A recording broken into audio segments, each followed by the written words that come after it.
Hello champions. तो क्या हाल चाल है सब लोगों के, कैसी चल रही हैं आप सबकी तैयारियां। एपीएफसी और ईओ दोनों ही एग्जाम्स जैसा कि डिसाइडेड हैं 2 जुलाई को हैं। और अब तो कोई कोरोना जैसी सिचुएशन भी नहीं है, पेपर नहीं खिसकने वाला है। 50 दिन ले दे के बचे हैं, शायद वो भी पूरे नहीं हैं। और ये कंडीशन अगर आपके साथ आ रही है कि आप जो पढ़ रहे हैं आपको लग रहा है कि याद नहीं हो रहा है, सब कुछ करके भी आपको ऐसा लग रहा है कि आपने कुछ नहीं पढ़ा है, तो ये वीडियो आपके लिए है और इसको लास्ट तक ज़रूर देखिएगा। तो ये समस्या अगर आपके साथ आ रही है कि आप जो भी पढ़ते हैं उसको 2 दिन बाद लगता है कि कुछ नहीं पढ़ा है, या फिर अभी तक जो आपने पढ़ लिया है, जब टेस्ट सीरीज देने जाते हैं या कोई क्वेश्चन अटेम्प्ट करते हैं तो लगता है कि कुछ नहीं पढ़ा है, मतलब ऐसी सिचुएशन है कि डर लग रहा है कि कुछ पढ़ा भी है कि नहीं पढ़ा है और आगे जाके क्या होगा। ठीक है, तो सुनिए बात को, आपको क्या करना है। सबसे पहली चीज़ तो ये है कि यहाँ पे बहुत ज़्यादा, जैसे एसएससी के एग्ज़ाम्स में और किसी वनडे एग्ज़ाम्स के लिए आप टेस्ट बहुत ज़्यादा लगाते हैं, तो यहाँ पे टेस्ट का उतना ज़्यादा वेटेज नहीं है। मैंने पिछली बार ही बताया था कि टाइम आपको मिलेगा सफिशिएंट, आप ये लेके चलिए। टाइम की कमी को हम मैनेज कर पाएंगे या नहीं, इसके लिए हम टेस्ट लगाते हैं जो मेन मुद्दा रहता है। और यूपीएससी के एग्ज़ाम्स में कभी भी टाइम मुद्दा नहीं रहता है। ठीक है, यहाँ जो मुद्दा रहता है वो रहता है आपकी नॉलेज। तो आपकी नॉलेज इतनी होनी चाहिए, ऐसी होनी चाहिए कि आप उन क्वेश्चंस को कर सकें, पहली बात। दूसरी बात यह है कि अगर आपका सिलेबस कंप्लीट नहीं है, आपका टॉपिक कंप्लीट नहीं है, कोई भी सेक्शन सब्जेक्ट कंप्लीट नहीं है और उसके बावजूद आप टेस्ट लगाने जाते हैं और आप होपलेस फील करते हैं, आपके नंबर 300 में से 100 ही आ रहे हैं, 125 आ रहे हैं, और आप होपलेस हो जाते हैं, डिप्रेस हो जाते हैं और बोलते हैं कि सर कुछ नहीं हो रहा है, तो ये बात जो है किसी भी तरीके से जायज़ नहीं है। आप अपने साथ गलत कर रहे हैं। पहले आप अपना सिलेबस कंप्लीट कीजिए, पहले आप पूरी स्टडी कीजिए, ठीक है, उसके बाद आप कुछ अटेम्प्ट कीजिए। फिर नहीं आता तो दिक्कत है।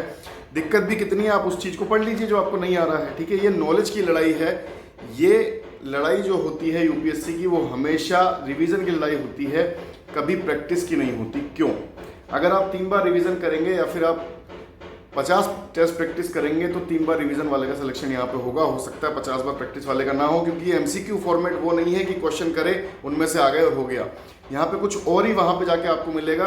लास्ट का 1 हफ्ता तो आपको सरप्राइज फैक्टर के लिए छोड़ देना है, तो आपके पास बहुत कम दिन बच जाते हैं। ठीक है, लास्ट का 1 हफ्ता आपको सरप्राइज फैक्टर के लिए छोड़ देना है, क्योंकि सरप्राइज फैक्टर भी आपको मिलने ही वाला एग्जाम में। उसकी तैयारी आपको कैसे करनी है कि जो भी सरप्राइज मिलेगा उसको मुझे कैसे टैकल करना है, ये भी आपको पता होना चाहिए।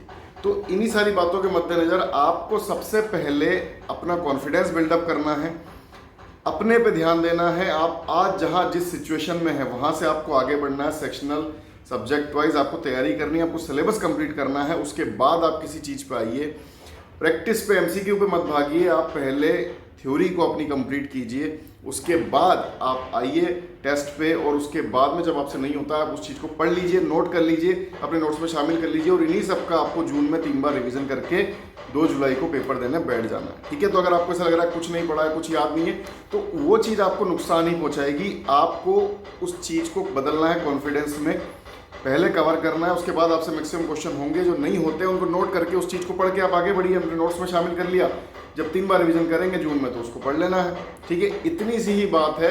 माइंड पे इतना सा भी प्रेशर बिल्डअप नहीं होने देना, इतनी सी भी शिकन नहीं आनी चाहिए, इतना सा भी स्ट्रेस नहीं लेना है। माइंड को एकदम क्लियर रखना है जब तक एग्ज़ाम ना हो जाए, जब तक आप पेपर देके बाहर ना आ जाए, तब तक यही आपको फॉलो करना है। इतनी सी भी शिकन नहीं आनी चाहिए, स्ट्रेस नहीं आना चाहिए, प्रेशर नहीं होना चाहिए। और फिर भी अगर आपको लगता है गाइडेंस की ज़रूरत है, राइट स्ट्रेटजी, राइट गाइडेंस की कमी है, तो OSWF पे आपका स्वागत है। डिस्काउंट्स की बाढ़ है। आप जो कोर्स लेना चाहें 15 to 20% डिस्काउंट पे आपको मिल जाएगा। ठीक है, और स्पेसिफिक कोर्सेज भी हैं। आप पर्टिकुलर कोई चीज़ चाहते हैं तो वो भी आपको मिल जाएगी। पर्टिकुलर करंट अफेयर्स चाहिए, पर्टिकुलर इकोनॉमी चाहिए, पर्टिकुलर इंग्लिश चाहिए, मैथ्स चाहिए, हिस्ट्री चाहिए, कुछ भी आपको चाहिए तो वो मिल जाएगा वहाँ पे। ठीक है, तो अभी तक डाउनलोड नहीं किया, डाउनलोड कर लीजिए। चैनल सब्सक्राइब नहीं किया, कर लीजिए। जुड़े रहिए, क्योंकि अगले 50 दिन बहुत ही ज़रूरी हैं आपके लिए। इतने ज़रूरी हैं कि अगर ये आपने अच्छे से खेले, अच्छे से दे दिए, तो ज़िंदगी भर आपको इस चीज़ का मलाल नहीं रहेगा, रिजल्ट जो भी हो। लेकिन ये 50 दिन आपके बहुत काम के हैं। ठीक है, तो मार्क माय वर्ड्स, इन 50 दिनों में आपको वो करना है जो आपने आज तक ना किया हो, उसके लिए आपको बनना है जो आप आज तक नहीं थे। ठीक है, तो जुड़े रहिए, क्योंकि सिलेक्शन मतलब ओनली सिलेक्शन होता है, सभी जानते हैं। आपको भी मालूम है ना? नहीं मालूम है तो जान लीजिए। और जुड़ जाइए तीनों जगह पे। जय हिंद।